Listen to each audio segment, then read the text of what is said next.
Estamos começando aqui mais uma live do programa Parlamento Aberto, direto aqui do nosso perfil do Instagram. Nesta tarde falaremos com Elson de Belém, que é produtor cultural. Falaremos aí sobre a questão do mercado cultural, né, dentro da pandemia e tudo mais. Estou aqui esperando o Elson chegar. E enquanto isso, todos que foram chegando, olá, professora Simara, olá, Majuca Prece, vou mandar aquele aceno para vocês, sejam aí bem-vindas, que bacana. Vamos começar mais uma live. Olá, Flávia, tudo bem? Vou mandar também um aceno para você, é isso aí. O programa Parlamento Aberto estava agora há pouco, né? A gente estava fazendo o Parlamento Aberto entrevista. Falamos aí sobre a questão das pessoas com deficiência, as políticas, os desafios dentro dessa pandemia. Estávamos ali conversando com diferentes áreas da área de defesa da pessoa com deficiência, representantes de diferentes áreas. Foi muito legal, foi muito bacana. E hoje aqui na nossa live vamos falar com o Elson de Belém. Eu estou esperando ele para que ele entre aqui e a gente possa iniciar. Vou chamar, tá? Vou mandar um recado para ele.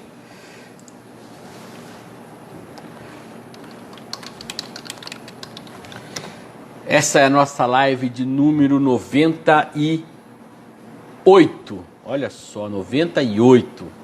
Lives que estamos fazendo desde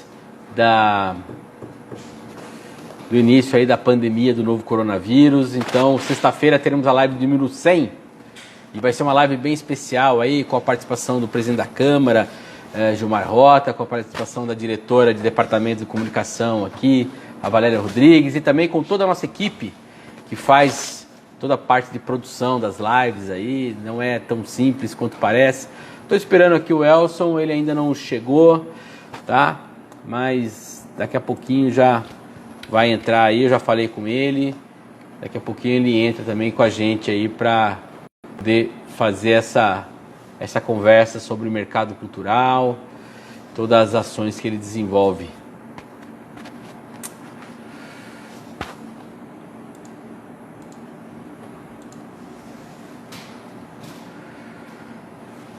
Vamos lá. Olá, a Flávia está aqui, a Maju está aqui. Estou esperando ele, gente. Estou aqui aguardando.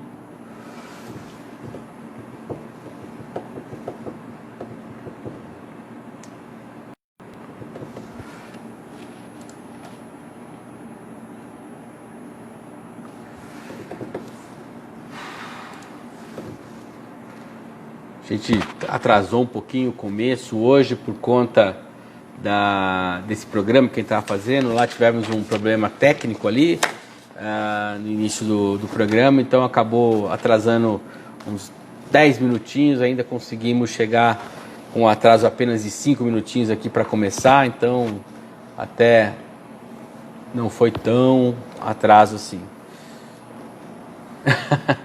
Se quiser fazer uma entrevista comigo, tá pronta, Flávia? Então. Tô aqui esperando o Elson, vamos ver, espera ele chegar, qualquer coisa a gente começa a falar sobre administração, agora que você está estudando administração, né? E pessoal, vamos lá, cadê o Elson? Tô aqui esperando ele.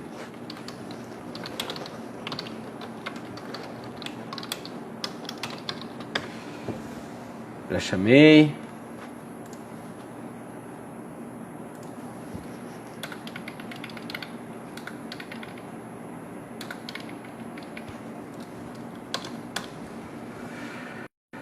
E o que aconteceu com ele?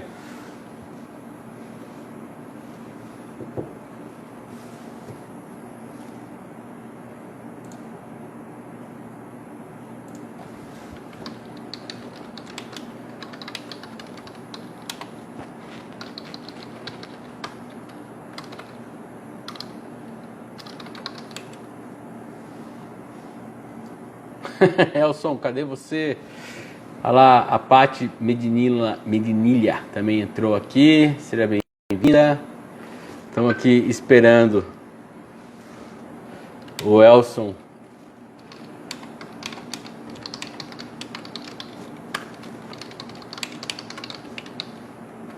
Ah, entrou. Tá aqui. Agora sim. Vamos lá. Chegou.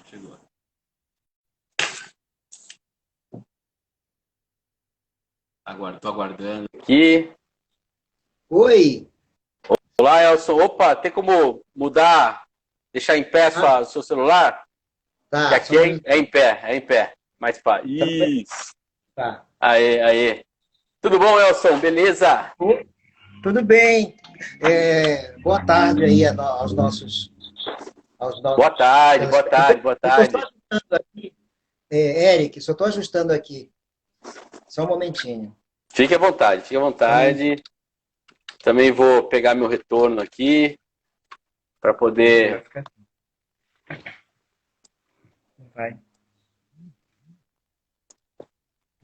Bom, enquanto o Elson está se ajeitando, eu vou ler um pouquinho aqui do currículo dele, né? O Elson Ferreira Viana, ou Elson de Belém, né? Tem 55 anos, é natural de Belém do Pará, lá do estado do norte do Brasil, né? É palestrante, é roteirista, contador de histórias, especialista em lendas amazônicas, locutor, colunista, comentarista cultural, produtor cultural, atua também como ator, diretor teatral, técnico em artes cênicas, tem um currículo aí realmente bastante vasto aí dentro da área cultural e está aqui em Piracicaba idealizando novos projetos que a gente vai conversar hoje, né? Mas queria conversar com você, Elson, para a gente dar um start na nossa conversa. Como que você está vendo a situação aí da área cultural que foi tão afetada, né, pela pandemia do novo coronavírus, né? Toda essa situação. Como você tem visto isso e quais são as ações possíveis aí para tentar minimizar esse impacto nesse setor? Bem, primeiramente, obrigado pelo convite, dessa possibilidade em me manifestar, me posicionar como ativista cultural sobre um tema tão importante e também por ser dessa grandiosidade que é o Parlamento Aberto, que vem abrir as portas, as janelas, como se fala lá em Belém do Pará, para que as pessoas possam esclarecer e informar, né? Bom, Eric, assim, eu penso que a cultura, de um modo geral, a arte, tudo que envolve essa área de entretenimento, como todos vêm falando, né? Foi a primeira que parou e a última que vai retornar. Porém, precisamos voltar um pouco atrás e perceber que esse segmento é um segmento que há muito tempo vem sofrendo, não é, com falta de políticas públicas, falta de incentivo. É assim, não estou generalizando, mas de um modo geral, porque eu saí do norte do país e a situação é a mesma. E chego aqui em Piracicaba, isso há 10 anos atrás. Se percebe essa grande carência e aos poucos eu vejo que através de movimentação artística, cultural, eu vejo que aos poucos vem tomando os rumos que deve ser. Mas se não fosse a classe que precisa estar unida, nada disso aconteceria, não é? Eu acredito que a classe nem existiria se não fosse isso. Mas o dom de fazer arte é mais forte. Eu agora mesmo estou ouvindo de uma gravação de um trabalho onde exige muito do artista. O artista é um operário, né? O ator, especificamente, como é a minha classe, é um operário. Então, ele é desgastante, mas é prazeroso. Então, eu acredito que, se não fosse do artista se movimentar. Legal, e é interessante que você fale sobre o artista se movimentar, que você tem desenvolvido diversos trabalhos aqui em Piracicaba, desde que chegou. Inclusive, tem lá o Pirarazi, né? Que é lá no jornal A Tribuna Piracicabana, inclusive, jornal que é da minha família, meu pai que é proprietário lá do jornal. Então, também acabei conhecendo você por conta da sua coluna. Então, fala um pouquinho dos projetos que você tem desenvolvido aqui. Tem também prêmio que você está também trazendo para a cidade. Como que tem sido isso? Bom, eu começo a falar sobre projetos do ponto que todos nós, artistas ou não, profissionais de modo geral, precisamos se lançar aos desafios da profissão. Então, a partir do momento que você cria algo que vai beneficiar uma classe, você está se beneficiando porque você uma porta para que seja fomentado a arte. Então, desde que eu me entendo, eu sempre inseri nos meus projetos e trabalhos a arte, seja lá na fábrica X, na fábrica Y, porque eu não vivi nem sobrevivi só de arte na minha vida. Eu sempre estava trabalhando numa outra categoria, mas em todos os lugares que eu passei, eu deixei um pouco da minha arte, né? Então, um projeto, ele nasce justamente para isso. Quando eu cheguei aqui em Piracicaba, eu precisava me apresentar para a classe, para a sociedade, como profissional de arte. Então, eu fiz diversos trabalhos independentes, porque eu me considero um artista independente. A necessidade de você ter uma parceria, de você ter um patrocínio no seu projeto é fundamental.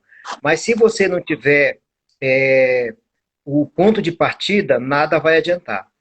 Então, eu sou locutor, radialista, eu sou ator profissional, eu sou apresentador, cerimonialista, enfim. Nessa área de comunicação, eu fui buscar me profissionalizar.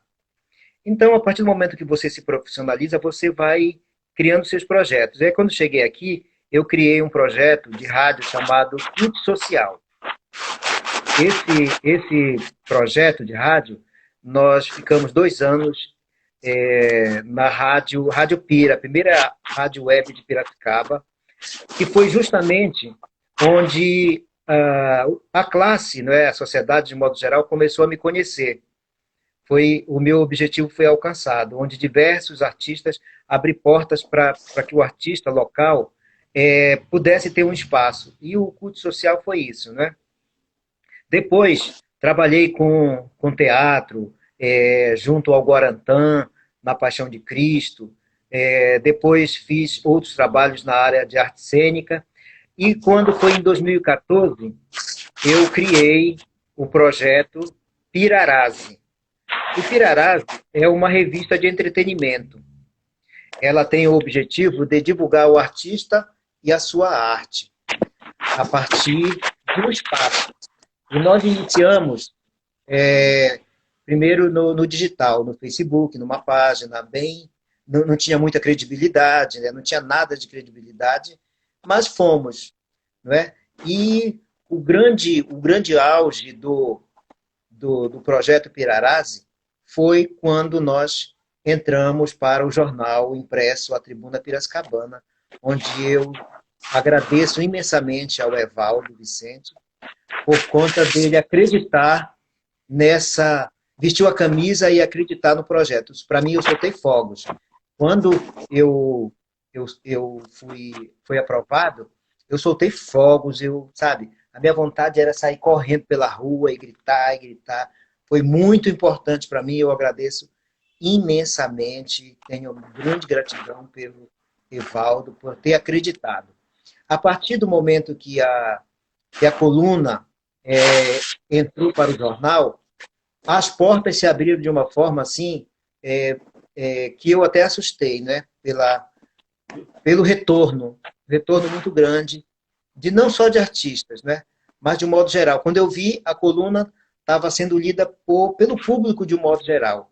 As pessoas me encontravam, falavam da coluna, e isso para mim foi...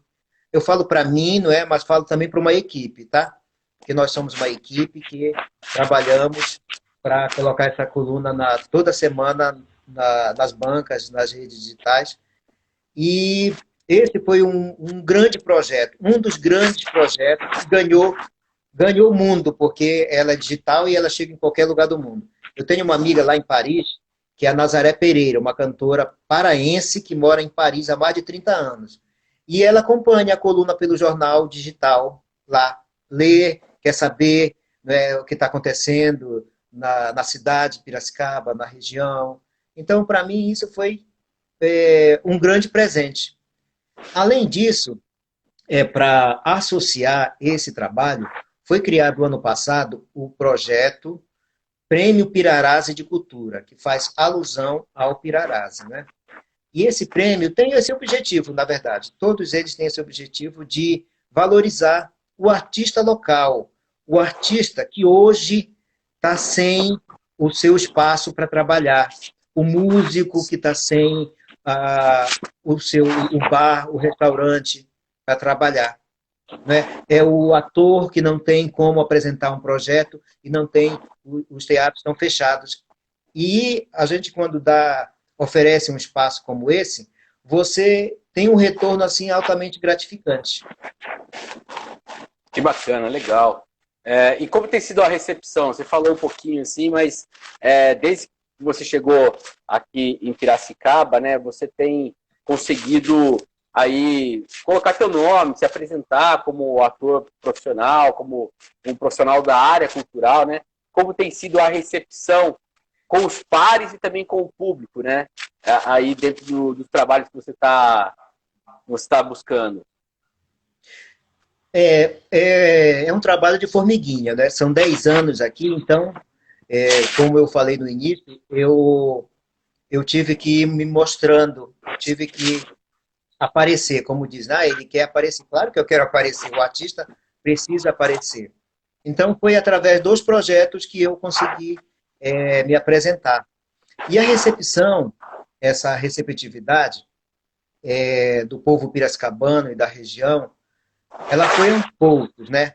Porque eu quero dizer o seguinte, eu vim lá do norte, eu sou amazônico, eu sou caboclo, eu fui ribeirinho, então você está trazendo uma cultura diferente. Então eu agrego uma cultura amazônica, nortista, ao que já está implantado aqui. Então, por isso, eu esqueci de falar do projeto Tarubá. O projeto Tarubá é uma divulgação da cultura amazônica aqui. E eu percebi, o projeto Tarubá, eu comecei a levar para as escolas, e comecei a perceber que as pessoas aqui têm curiosidade em saber mais sobre a cultura amazônica, mas em loco, de alguém que realmente veio de lá e vivenciou isso. E o projeto Tarubá, ele é justamente uma forma de divulgar as lendas, as danças, a gastronomia, toda a cultura paraense, amazônica, tapajoara. Então, essa receptividade foi muito boa, tanto que os nossos projetos para 2021 vêm bem forte na cultura amazônica, né? Onde nós vamos trazer oficinas de carimbó, que é a dança lá do Pará. Vamos trazer mais lendas, porque eu já faço contação de histórias através das lendas. Então, essa receptividade ela foi aos poucos, eu fui construindo isso, né? E a partir do momento que vai se construindo, você observa, como você falou, os pares. Tem uma certa resistência? Tem sim, que eu não vou ser, né? Tem uma resistência. Mas eu acho que a empatia, a simpatia de quem expressa isso tem que ser de uma forma como eu faço. Então, eu procuro ser uma pessoa que vou mostrar o meu trabalho de uma forma simpática, gosto de ser delicado no que eu quero apresentar, racional e amoroso. Então, tudo isso faz com que você seja bem recebido. E eu digo sempre que eu tenho dois amores. Dois. Pará e Piracicaba. Eu digo porque é o seguinte, dentro de mim eu trago a raiz indígena. Eu trago o ribeirinho, o caboclo. É uma cultura totalmente diferente do que eu cheguei aqui e encontrei. Mas, quando eu saio de Belém do Pará, através do rio Guamá, e chego aqui e encontro o rio Piracicaba, eu me senti em casa. E eu posso dizer que eu fui muito acolhido aqui, sim. Eu fui, tanto que eu estou há 10 anos e não pretendo voltar para minha terra para residir. Eu pretendo ir, como eu vou quase todos os anos, visitar, tomar um açaí com carne seca, tomar um tacacá, comer uma maniçoba, comer um bacuri, um tucunaré, assistir uma dança de carimbó, assistir lá em cima a dança do boi, garantido e caprichoso. Então, isso está em mim, está em mim.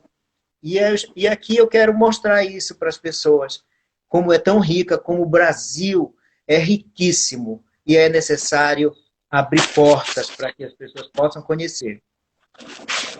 Que legal, Elson. Bacana, muito, muito legal saber desse seu espírito que une um espírito aventureiro e também, ao mesmo tempo, um espírito muito acolhedor, né, cara? Porque quando você sai de um lugar, você tem que ser acolhido, evidentemente, mas você tem que saber acolher também aquilo que tem, né, aonde você está indo, e acho que você faz isso com muita carisma, né? Antes, eu quero depois, mais para frente na nossa conversa aqui, falar um pouco mais sobre a questão das lendas amazônicas que eu vi no seu currículo aqui. Achei muito interessante. Só para a gente fechar um pouco a questão do mercado cultural e da situação, né? Queria que você falasse um pouco como que você vê o cenário de forma geral no Brasil, sobretudo em relação à própria liberdade artística, né? Existe aí o censurômetro que foi criado, né? Uma pesquisa feita por agentes culturais brasileiros, né? Sobre produções censuradas no Brasil, tanto por entidades públicas quanto privadas. Como que você tem visto essa situação dentro da sua atividade, Elson? Eu vejo como um verdadeiro retrocesso. É a palavra que me vem agora, o grande debate agora é retrocesso, porque a liberdade artística, a liberdade de expressão, ela precisa, é necessário. Arte é necessário. Haja visto que, mesmo com a pandemia, mesmo com essa pandemia, pode observar, o artista não ficou oculto. Ele aderiu também ao virtual. E, através do virtual, ele tem se reinventando, ele vem se reinventando. E uma coisa que eu vejo assim, que esse é o momento da grande reflexão artística. Não vamos esperar que eu espero que seja logo, que um dia termine essa pandemia mundial. É hoje. Não é esse problema de saúde que você vai deixar para apresentar algo quando terminar. Esse é o momento de você pegar o papel e criar. E, se não der para apresentar virtualmente, mas eu vejo que tem como você mostrar virtualmente seu trabalho, até porque, logo no início, eu imaginei, né, pensei que não haveria possibilidade de você apresentar um espetáculo virtualmente. Hoje já se vê isso acontecer, né? Agora, recentemente, no Guarantã, a CIA Foco de Teatro apresentou, num espaço, via live, um espetáculo, uma esquete, um espetáculo. Quer dizer, é possível, né? Então, essa questão da censura faz com que iniba, né? Principalmente aquele que está começando nesse mercado. Então, a partir do momento que você inibe algo, o que é que vai acontecer? Você acaba ficando introspectivo em relação à criação artística. Mas eu vejo que tem se tentado, né? Tem se tentado, e cada vez mais que tem se tentado, tem se pensado em possibilidades, né? Então, é necessário mudança, eu vejo que é necessário uma mudança para que o próximo gestor, os gestores, eles possam ver com mais clareza como que vai se tratar um mercado como o mercado de arte e cultura, com respeito acima de tudo. Porque eu falo mesmo, ser artista é ser como médico, como ser advogado, como ser qualquer outro profissional. Então, que precisa desse mercado. Então, quando você inibe isso, você está tirando o mercado, você está tirando o espaço para que ele possa mostrar. E isso vai fazer com que esse produtor, esse autor, ele deixe de fomentar. E a palavra que eu vejo que sempre ouvi falar é a fomentação. Fomentar. Porque se você não fomenta, você não movimenta. Você está fora do páreo. Então, é assim que eu vejo, é um verdadeiro retrocesso e é necessário mudança já. E partindo daqui também, tá? Porque nós estamos aqui, temos que ser bairrista, brigar pelo nosso aqui, local, Piracicaba. Piracicaba. Não, perfeito. E aí, já anexando essa pergunta, essa sua resposta à pergunta que eu vou fazer agora, esse ano, né, pelo que foi divulgado, o setor cultural teve o pior desempenho em termos de investimentos nos últimos 30 anos. Né? Estamos falando de um baque no setor muito grande. Né? Você falou de fomentar. Aí também temos a questão da própria extinção do Ministério da Cultura pelo governo federal. Como agir nessa conjuntura tão desfavorável? Então, né? Essa é a grande pergunta e de uma resposta aqui. Quando há um corte, como houve, né, no atual governo, um corte que mobilizou a classe, que inclusive quando isso tudo aconteceu, eu estava em movimento junto com amigos artistas, e foi criado movimentos, né? Então eu acredito que tem que estar unido, a classe tem que estar unida, né? Porque primeiramente, como que você vai gerir duas pastas que eu vejo que são distintas, né? Se quando era somente uma pasta, o Ministério da Cultura, né, Ministério do Turismo, já não se tinha o recurso suficiente adequado, imagine unir duas pastas. Então, isso requer que se veja com bons olhos e com atenção para cuidar. É como se fosse dois filhos, né? Um casal tem dois filhos. Então, um filho quer uma coisa, outro filho quer outra. Então, para que não haja briga, então eu vou tentar solucionar de uma forma, eu vou ver qual é a precisão desse filho, né? Qual a necessidade dele, né? Ele quer isso, ele precisa disso? Tá, vamos ver se pode, se dá.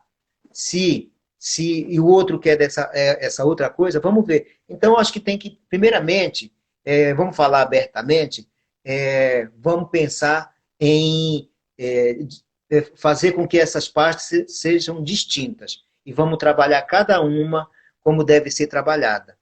Aí eu acredito que vai se dar uma atenção melhor, não é, para uma série de situações, e essa estatística que você falou aí é real e a gente sente na pele isso, né? A gente sente na pele. A gente que atua, a gente sente na pele, né? Não é de hoje, né? Então, a partir do momento que você sente na pele, é porque tem alguma coisa que está te fazendo falta, né? Aí pergunta para um artista que não tem fama, né? Que não tem que não tem essa visibilidade nacional. Pergunte para um artista que como ele está vivendo hoje, principalmente agora na pandemia. Eu tenho vários conhecidos cantores, por exemplo, que pararam de cantar, pararam não, pararam por causa da pandemia, porque os bares estão fechados. Mas simplesmente eles refletiram e disseram, não é um mercado que vai fazer com que eu possa dar o pão de cada dia para os meus filhos. Porque muitos só tinham a música, no caso. Só tinham a música. E aí? Como vai ser? Então, é uma necessidade de se rever mesmo essa questão das pastas e artista tem que ser unido, gente. É movimento, é coletivo,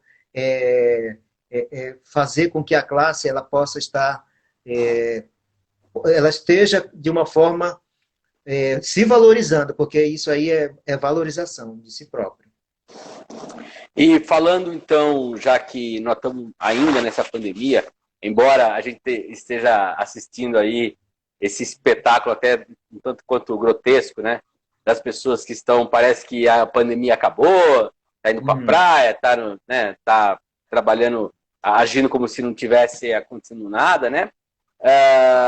Mas é claro que há uma perspectiva, inclusive dos governos, de que haja que uma vacina possa aí ser aplicada, inclusive no estado de São Paulo, já se fala a possibilidade de uma vacina ser aplicada a partir de dezembro, e aí você ter uma tranquilidade maior em termos de liberação da população para poder as atividades normais.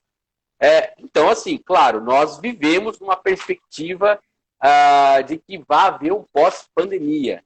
E dentro dessa perspectiva, você falou já que os artistas eles precisam continuar atuando, eles precisam continuar criando, né? Mas qual que é a perspectiva do pós-pandemia? Vai ser uma situação de terra arrasada? Como vai se começar a buscar, vamos dizer assim, pegar os cacos e juntar de novo e recomeçar de novo? Como que você vê isso? Então, eu penso que esse é o momento que nós temos que nos agarrar às ferramentas que nós temos agora, que são...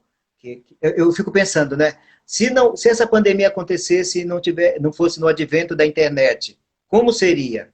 Não é? Se você não era proibido de ir à rua, como que você ia se expressar? Então, eu sempre vejo o lado bom. Eu sou uma pessoa muito otimista. Muito otimista.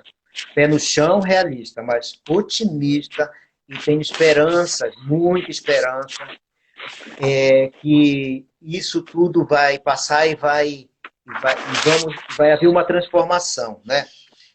Essa transformação, eu acredito que as lives, no caso agora, elas devem continuar porque elas ganharam força e percebe-se na força.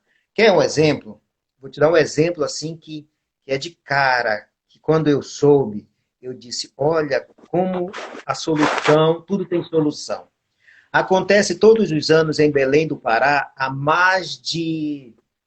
Gente, eu não sei nem te dizer, mas desde que eu me entendo, existe o Círio de Nazaré.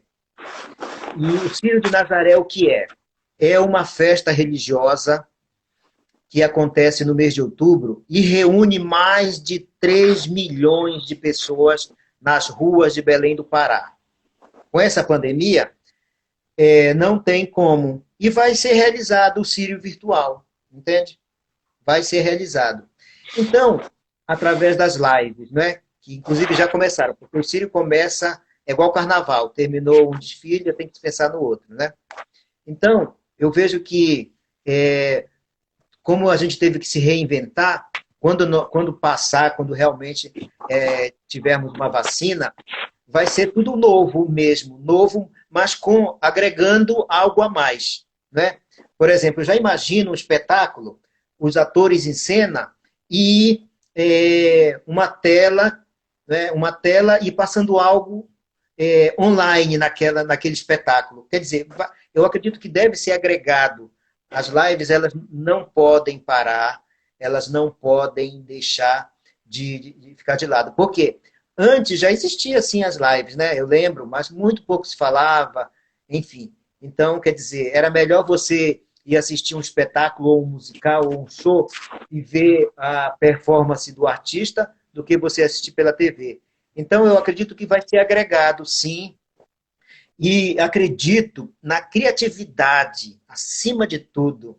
do produtor, do ator, do músico, agregando essas ferramentas, né, virtuais ao presencial, após tudo isso.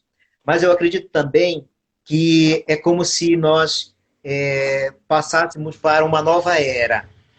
E essa era vem aí que não se sabe. Não se sabe como será realmente. Eu só espero que nós possamos estar abertos para isso e possamos estar, acima de tudo, firmes nos nossos propósitos de continuarmos com os nossos trabalhos, seja qualquer área que for, artística, cultural, enfim, qualquer outra área. Acho muito interessante, muito importante o que você está dizendo, Elson. Porque você sabe que eu estava fazendo uma reflexão, me permite até fazer uma reflexão muito pessoal aqui, que assim, o quanto de coisa legal que eu vi durante a pandemia também, de show, de lives, né, de tributos que surgiram, né? Teve, por exemplo, a live do Caetano Veloso, que se transformou até num acontecimento nacional, né? Que foi toda... Lógico, estou falando de um artista mas tem uma projeção, mas não só de artista. Semana passada eu estava assistindo uma live do músico aqui de Piracicaba, que é o Felipe Salvego, né? Estava assistindo a live dele. Então, assim, é legal, cara. Eu vi tanta coisa bacana também dentro dessa pandemia. E aí eu tô junto com você nisso, cara. Eu acho que a gente tem que pensar de forma realmente positiva e ter um otimismo, né, em relação a isso. Mas já que você citou, né, você falou, eu imagino um espetáculo assim, você acha que isso que nós estamos passando vai ter um efeito estético também? O efeito de você, dentro de produções, buscar essa tal do novo normal aí? Você acha que isso vai influenciar esteticamente as produções? Eu acho, porque eu acredito na criatividade do artista. E uma coisa que eu mais admiro no ser humano é a criatividade. Inclusive, de pegar o que ele tem na mão, o que é algo que ele pode transformar. Então, eu vejo, sim, esteticamente, que, de uma forma ou de outra, vai se produzir algo pensando no novo, né? O novo sempre causa um impacto. O novo causa. Então, nada melhor do que pegar esse novo e adequar, né? Porque eu digo essa questão de nova era por conta eu posso dizer assim, de trabalhos que se faziam, vamos dizer, há 20 anos atrás, na área cultural, que ganharam novos modelos através das ferramentas que foram aparecendo, né? Então, pensa bem, fazendo uma reflexão. Até um tempo, você ia no espetáculo e você via um cenário, né, através de objetos em cena, através de um cartaz atrás, alguma coisa mais palpável. Hoje, você utiliza o quê? Os telões para mostrar determinado cenário, por exemplo, da região amazônica, que você vai utilizar vai fazer um trabalho sobre esse tema. Então, tudo é a partir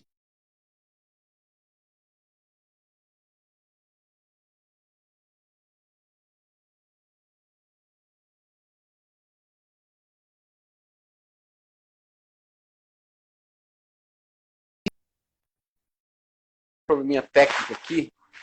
Voltou? Oi. Voltou, desculpa. Deu um problema técnico aqui, eu tentei dar uma reiniciada aqui no Wi-Fi, agora voltou, vai lá. Então eu acredito sim na capacidade artística e criatividade do autor, seja em qualquer segmento, sabe? Quando você pergunta essa questão estética mesmo. Sim, é possível, sim, você ver com outros olhos, se adequando às novas ferramentas que se tem. Legal, Elson. Você também, agora eu queria fazer uma coisa falar um pouco mais da sua biografia, né? Você passou seu currículo, se a gente for falar do seu currículo, ele vai ficar 4 horas aqui falando de atividades que você já participou. Eu digo, mas tem que ser, né? Sabe por quê? Eu vou fazer 56 anos. Se você olhar para trás, né, e você lê um currículo de alguém, você vê que não tem, não preenche dentro daquilo que você teve a intenção de se profissionalizar e não se profissionalizou, se capacitou, é triste, né? Você olhar para trás e dizer, nossa, eu não fiz nada. E eu fiz mesmo, viu? Eu sou um cara que eu não meço esforços para aprender. Eu não meço esforços para inserir coisas novas, para inserir novos conhecimentos. Então, para isso, você tem que se profissionalizar, capacitar. Então aí eu não quero citar nenhum, porque tem várias coisas, né? Queria que você falasse um pouquinho dessa sua trajetória, algum trabalho que te marcou, que você gostaria de falar para o pessoal que te vê hoje, né? Ainda tá te conhecendo, talvez, agora, né? Quais foram os eventos que você já... Eu vejo aqui que você, por exemplo, já chegou a trabalhar com a Fafá de Belém também, né? Participou do Alto da Compadecida. Fala um pouco das histórias suas aí. Para começar, a minha primeira experiência, assim, é necessário, eu vejo que é necessário e me orgulho disso. A minha primeira experiência com o conhecimento artístico foi quando eu era adolescente ainda, quando eu participei como calouro do programa do Chacrinha, lá em Belém do Pará, em 1982. Eu não tenho uma foto, porque na época eu morava num lugar que era muito carente mesmo. Não tinha máquina Kodak na época, não tinha. E nem atentei para isso também. Não tenho um registro, mas lá no governo do estado, que foi patrocinado lá pelo governo do estado, deve ter, eu acredito. Então, essa foi o primeiro momento que eu tive, o primeiro impacto que eu tive com arte foi diante do Chacrinha, né? Que legal. Cantando a música Leão Ferido. Não sei se você lembra, se é da sua época. Não, eu tinha 1 ano em 82 eu tinha 1 ano. 1 ano, então. A música Leão Ferido, até hoje a minha família me chama de Leão Ferido, né? Legal. Por conta da música. Que bacana, cara. Essa experiência foi importantíssima. Até um tempo eu não dava tanta importância mesmo, sabe por quê? Porque 16 anos eu não tinha ainda noção, nem que eu queria ser na vida. Não pergunto quando você crescer, o que é que você quer ser, eu não tinha noção. Eu já sentia dentro de mim que tinha alguma coisa relacionada com arte, né? Mas não tinha direcionamento, né? Mas eu queria me expressar.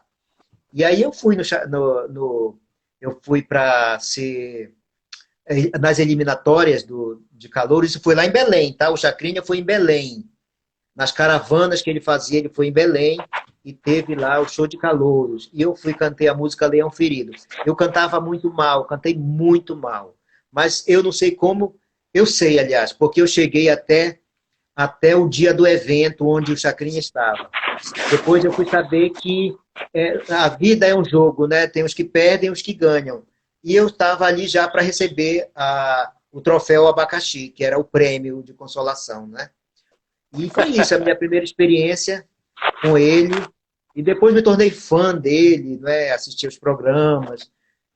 Nem acreditava que naquele ano eu estava diante dele, daquela buzina, que era o grande terror dos calouros na época.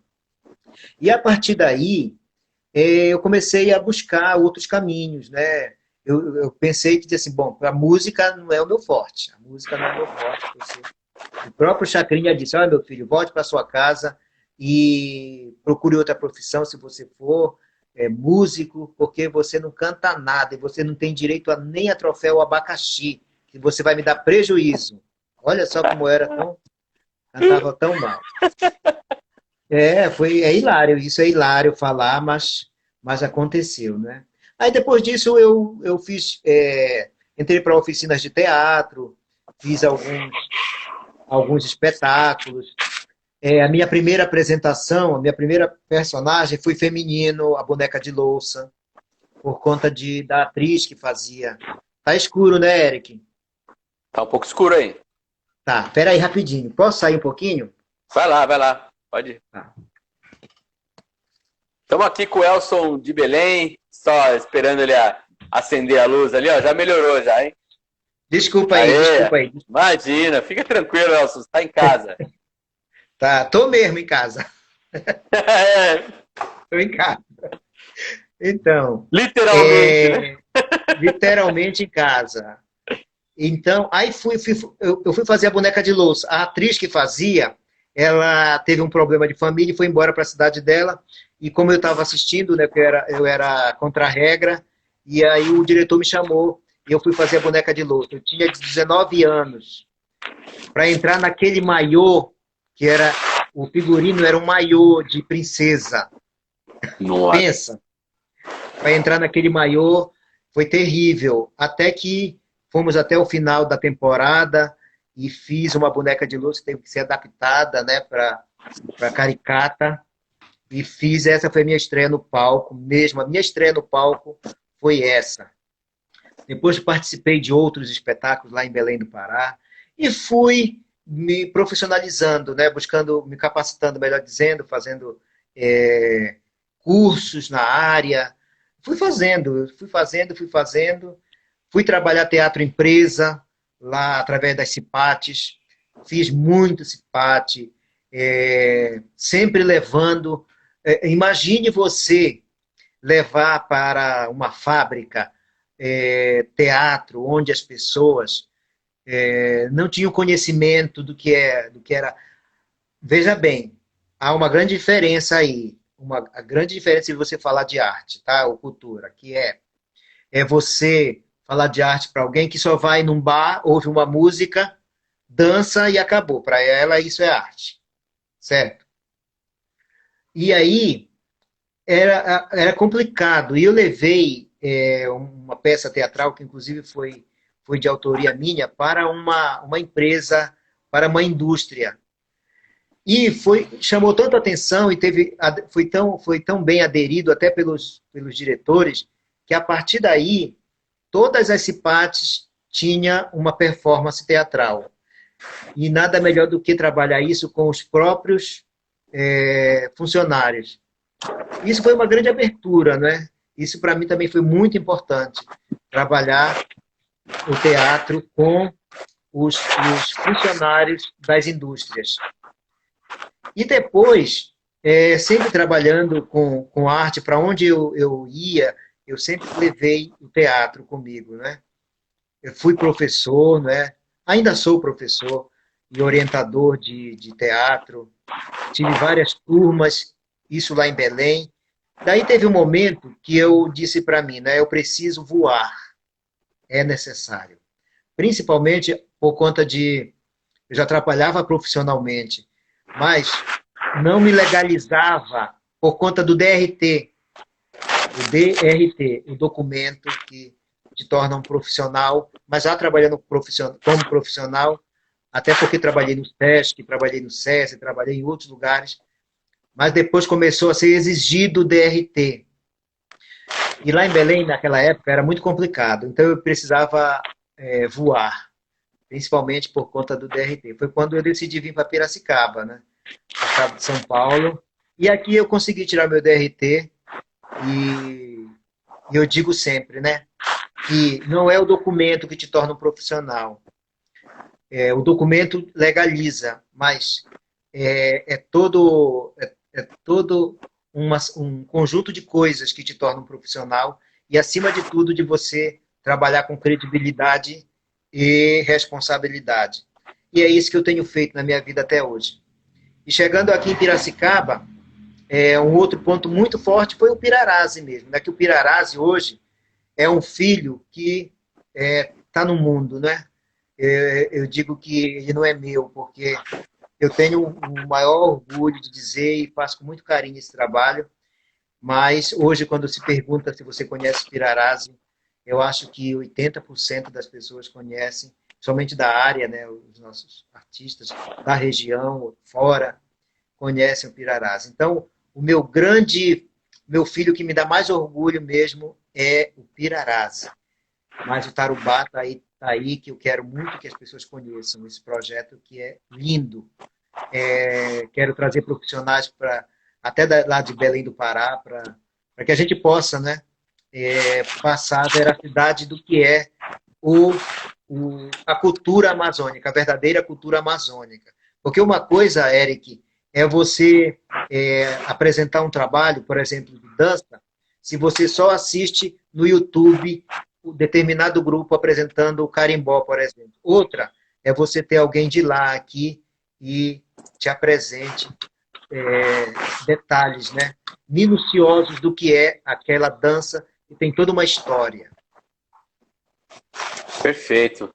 Estamos com 50 minutos já de live, Elson. Eu sempre aviso, porque quando dá uma hora aqui, acaba cortando. Eu não gosto que cortem, né, a fala do meu entrevistado, do entrevistado. Mas aí eu queria que você falasse um pouquinho, né? Você falou, você tem essa especialidade, você acabou de lembrar aí do seu projeto Tarubá, né? É isso?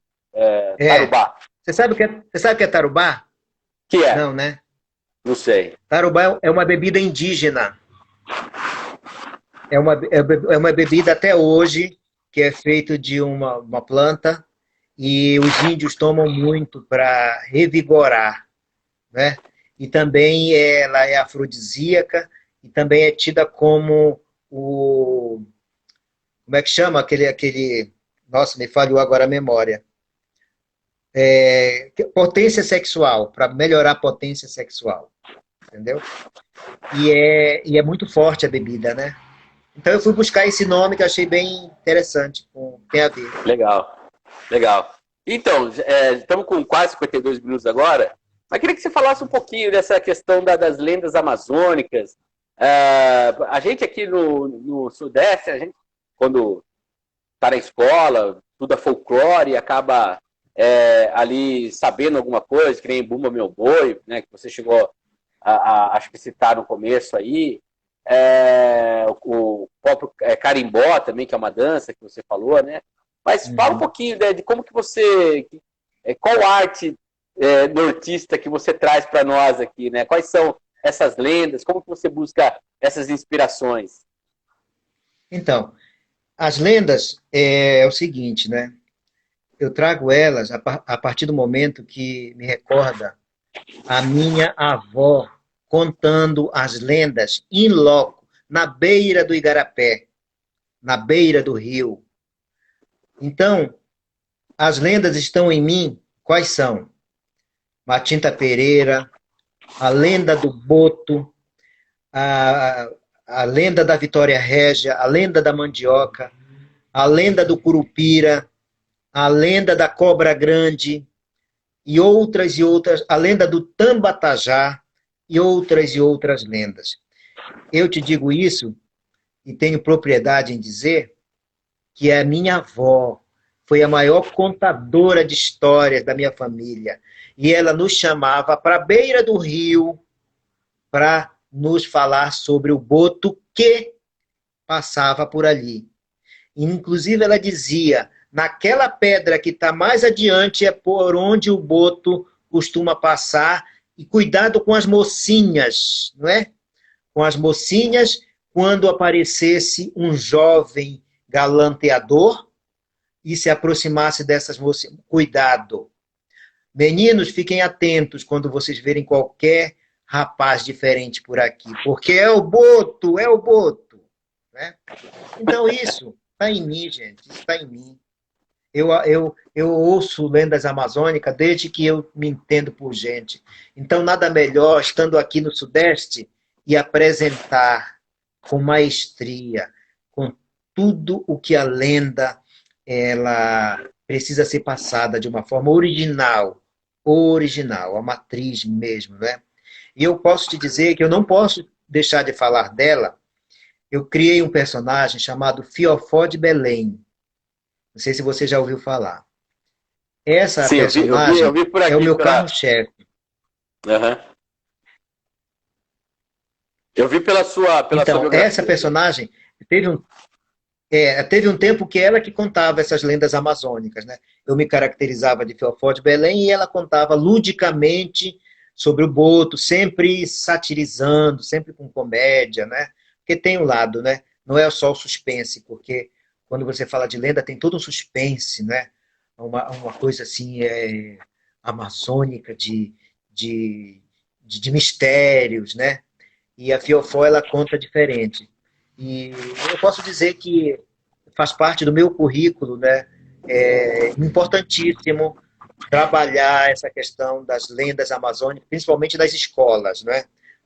Eu fiz esse projeto Tarubá, levei para várias escolas. Por isso que eu te digo que a receptividade foi muito grande das crianças, das professoras que diziam para mim: nossa, Elcio, você precisa divulgar esse trabalho aqui, é muito importante, porque aqui a gente só utiliza YouTube, a gente mostra o vídeo, mais nada, a gente quer fazer uma representatividade, mas a gente só recorre ao YouTube, e nada melhor ter alguém, filho de lá, para apresentar aqui. Eu disse: nossa, isso é muito bom. Foi por isso que eu quero muito que em 2021 eu trabalhe bastante esse projeto aqui, já estou viabilizando isso, para que isso se torne realidade. Mas a Fiofó de Belém, eu quero te dizer que apresenta um programa um quadro na rádio e TV, já apresentou programa na TV, outro programa na TV, é colunista também, é fofoqueira, enfim, é um personagem bem lúdico, bastante conhecido aqui em Piracicaba, entendeu? Que legal, Elson. Bom, então... Também criei um personagem que chama Xerozinho.